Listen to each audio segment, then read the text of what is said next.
How to use functional medicine to improve ADHD and ADD. Yes, you heard that right. And this is the video you all have been probably waiting for. It's the topic that blew up our TikTok channel, and I cannot wait to share more information in a longer form video with you here on YouTube. And it's also back to school season, so I'm imagining a good amount of parents are running into this question for their children. You know, how do I improve my kiddos' focus in school? And the good news is there's research-based nutrition tools and modifications that you can make, some of them pretty simple for significant benefits. So my name is Ashley Oswald. I'm a functional medicine dietitian and the founder of Oswald Digestive Clinic, where we help people improve and eliminate bothersome gut issues like gas, bloating, diarrhea, constipation, and more. And if you are somebody you know wants to work with our clinic, just schedule a free call at the link below.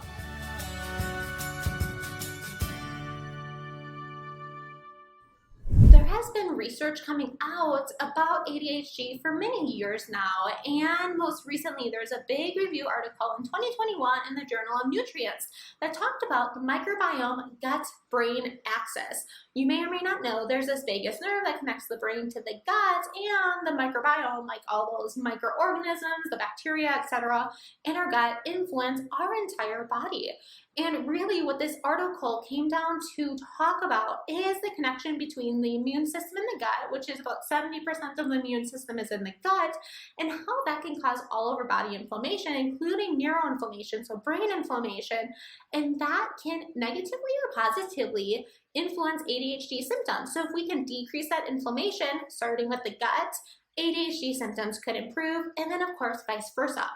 Also, the microbiome influences nutrient absorption, and we're going to talk about different nutrients that have research showing that if you have a low level, this could be contributing to different ADHD symptoms that you're experiencing. So if you can replace your level, use some supplementation, your symptoms could get better, or that of your kid or a family member or friend, etc. Also, the microbiome can influence toxin absorption. So we don't want toxins to be reabsorbed into the body, and all these bacteria and bugs in our gut really have a role in playing for this. So number one, let's talk about the inflammation. And the best thing for decreasing inflammation to start is modify your food. So eat anti-inflammatory foods. Yeah, we've heard about that, Ash, but what does that even mean? Well, we're going to talk about it. I'm going to tell you exactly what types of diets, they're called diets, but really I like to call them eating plans, have the best research for ADHD. So the first diet I want to talk about is the Feingold diet, and this one has specific research for ADHD, ADD, and autism, and it's going to be eliminating added chemicals, additives, dyes, added sugars, and salicylates. So added sugar, you can probably guess that can increase hyperactivity. I mean, we probably don't even need a big research study to show that if you've ever been to a kid's birthday party where cake is served, and you can see the difference, right, in general. And then individuals, kiddos with ADHD and things, it might be even more so. And then salicylates are in natural compounds in different foods like berries, tomatoes, grapes, fruit juices, that's a big one, almonds, certain vegetables, certain spices, and basically these need to be broken down and then detoxified through sulfation in the body.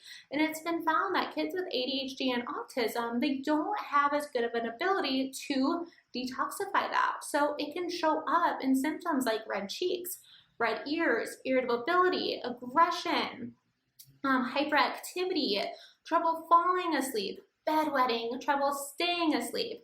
And so if any of those symptoms really line up with your kid or an individual you know, or you struggling with ADHD, it's worth cutting those foods out for like a month, month and a half, and just see if your symptoms improve.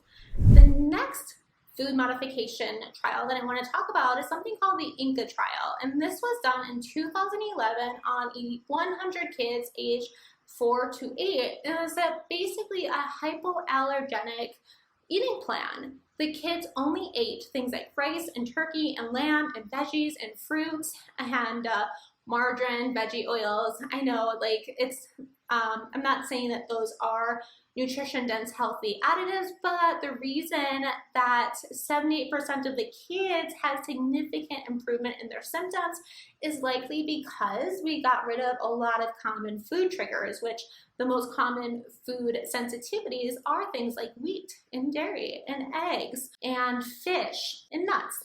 So that's really significant. And then other diet modifications that are used that people report success with include ketogenic, intermittent fasting, careful with this with kiddos, GAPS, gluten-free, dairy-free, and then a guided elimination nutrition plan.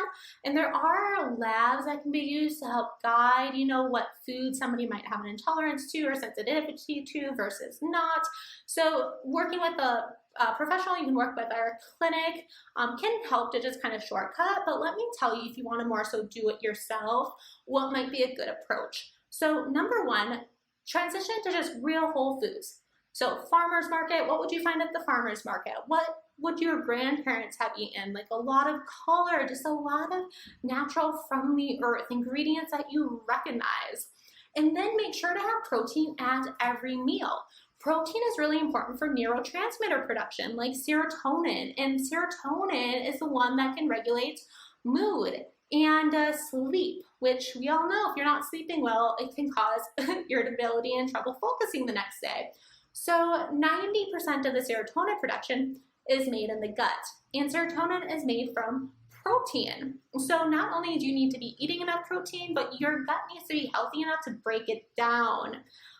So if you're struggling with things like gas and bloat and diarrhea, constipation, that would be number one. Look to get to the root cause of that.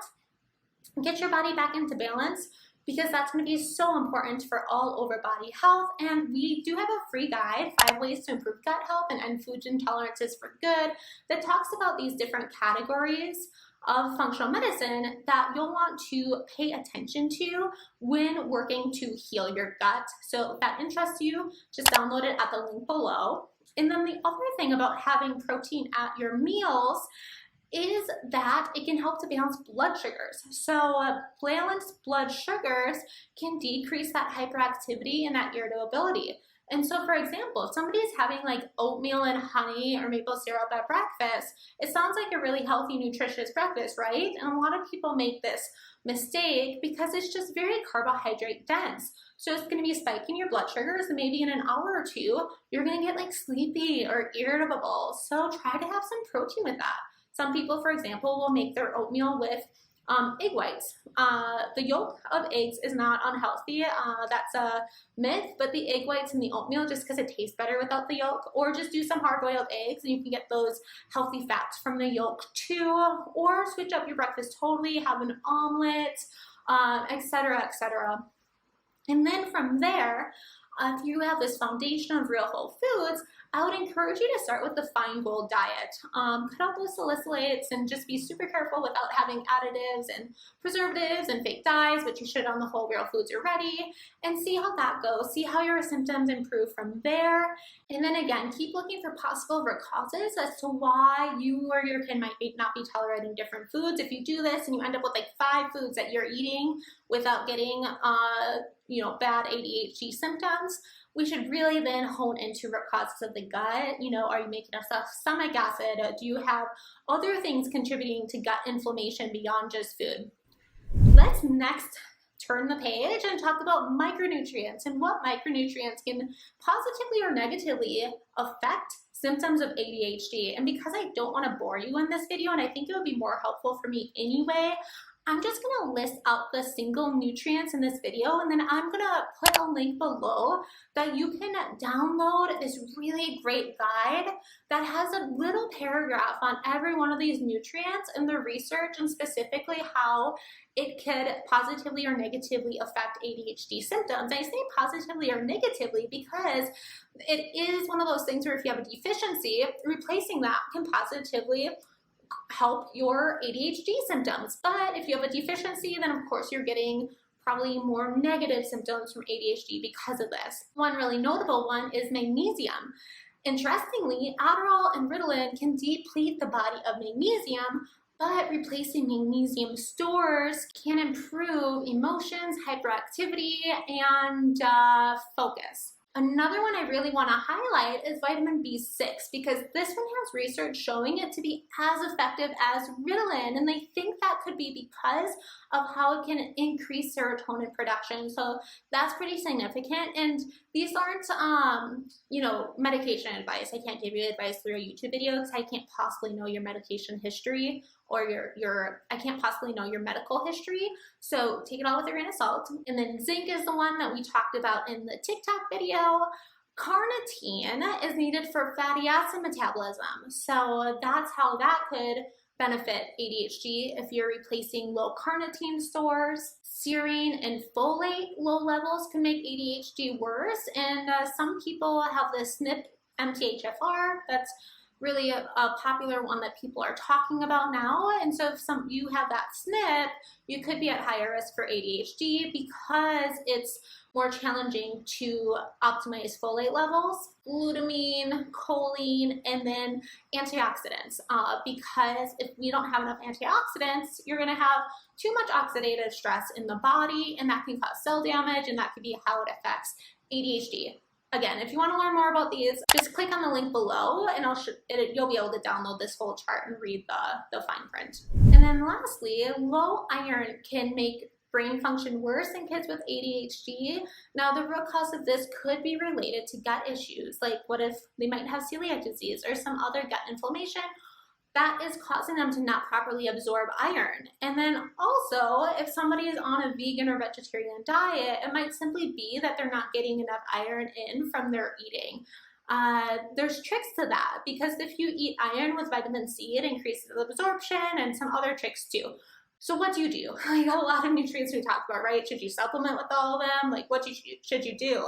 So the best thing is testing. In our clinic, we do white blood cell testing, and that's great because if you have a deficiency, we'll be able to megadose for about 3 to 6 months to properly replace, and you're gonna get the best outcomes doing that.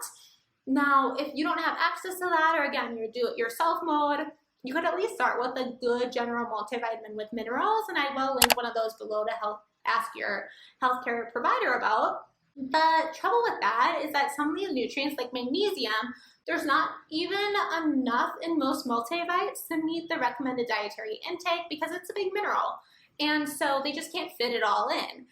So if you have a low level, you might need like 800, 1,000 milligrams a day to replace for at least a few months because the recommended daily intake is 400 milligrams. So just one example, but it's at least a good start. Now, some other supplements to consider is the first one, adaptogens. So adaptogens can help the body adapt to stress. So they can be more of like a Band-Aid in ADHD. It's things like ashwagandha, ginseng, rhodiola, to just like kind of calm, to kind of buffer out the extremes. And then the next one is fish oil. Fish oil can help to balance out the omega-3s to omega-6s. Too much omega-6, not enough omega-3, as mentioned in other videos on this channel, can contribute to inflammation in the body. And what were we talking about? Inflammation, neuroinflammation can make ADHD worse or could be contributing to ADHD. So we need to get those back into balance. Almost everybody is out of balance with these two. So supplementing with some fish oils can just help to shift that a bit and decrease inflammation. Further, fish oil has been shown to increase blood flow in the brain, which can increase learning and memory. Some research in kids showed that just 120 to 150 milligrams a day of omega-3s had significant benefits for ADHD. Certainly try to get it from food first. So things like salmon, mackerel, herring, sardines, anchovies, skipjack, tuna, can all be good sources of omega-3s, and then just know that there are plant sources of omega-3s, but they just don't convert as well in the body, so you're probably not going to get as good of benefits from it. All right, let's kind of wrap this up. I want to talk about a few other things that can affect ADHD before we say goodbye. So the first one is getting outside, of course. Getting outside, like activity, kids need that in order to focus properly. And then the next one is sleep. And this one's really interesting because there is a connection between gut bacteria and sleep. So the gut and food sensitivities. So they can either improve sleep or decrease sleep. And we do hear it a lot in our clinic when we're helping people improve their gut and they're kind of decreasing, getting rid of different foods that are triggers to them. They notice they're sleeping a whole lot better, which certainly in a roundabout way will help with focus. So a diverse microbiome, all these bugs in the gut, has been shown to increase total sleep time and sleep efficiency per the research. And then to tie it all together, like one of those micronutrients we talked about, magnesium. If a kid or somebody with ADHD is low on magnesium and they start to replace it before bedtime with a good form, it can actually help their sleep. Now, mindfulness, meditation training, starting with when kids are young is going to be so important for helping with focus. So you can look at Richard Davidson's work in Wisconsin, where they are incorporating mindfulness into the classrooms, and they're getting really positive outcomes with kids' ability to focus and learn, which is super cool.